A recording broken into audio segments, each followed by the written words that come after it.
I know that you knew the banquet was going on today, but the award, a big surprise. Kind of how does it feel getting that honor from the university? Well, it's pretty humbling. You know, obviously you don't expect that kind of thing, and that's not why you do this job for 30 some odd years. But I'm very appreciative of the chancellor and the university for the support they've given me over the year, and certainly for this award today. I'm pretty new to the area, but seeing everybody talk about the program that you've built and kind of the volleyball family that you've built here at IPFW, what has that been like to you to hear what everybody had to say and to hear all the nice remarks?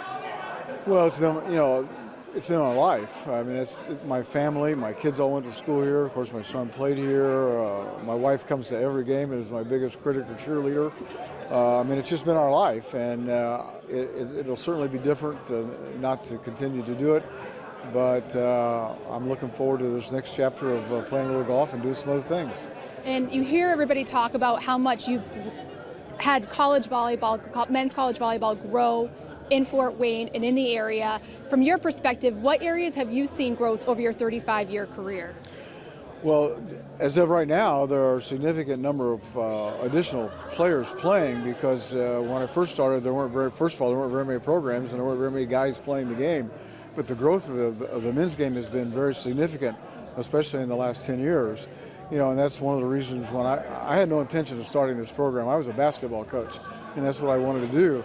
But when I got an opportunity and this came along and we were able to start this program and see it grow and develop and do the things that it's done, I think it's been not necessarily a beacon, but certainly an example for other schools to take the opportunity to build a program like what we have.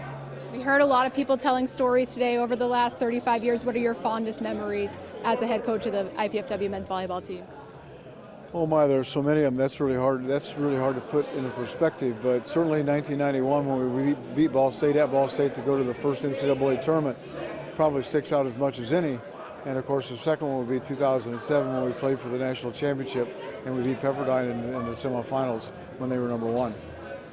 So what are you going to do with all this time in retirement? How many strokes are you looking to take off your handicap? Well, believe it or not, I'm not going to be totally out of the volleyball world. My son has a club here in town, and I'm going to spend some time with it.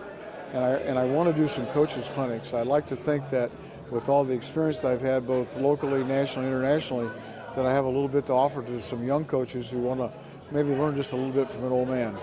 And we still have a few games left this season. Your last home game on Saturday. Still got a few more before you prepare for the NEVA Championship.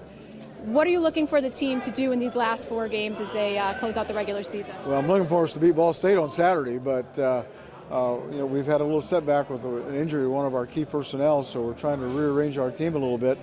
And practice has been very good the last couple of days, so we just need to come out Saturday, and I hope all this hoopla doesn't take away from what our purpose is on Saturday, and that's to compete at a high level against Ball State. You're going in there as a coach, but what is that moment going to feel like walking out at the Gates Center for the final time, knowing that at the end of the day, it's going to be named after you?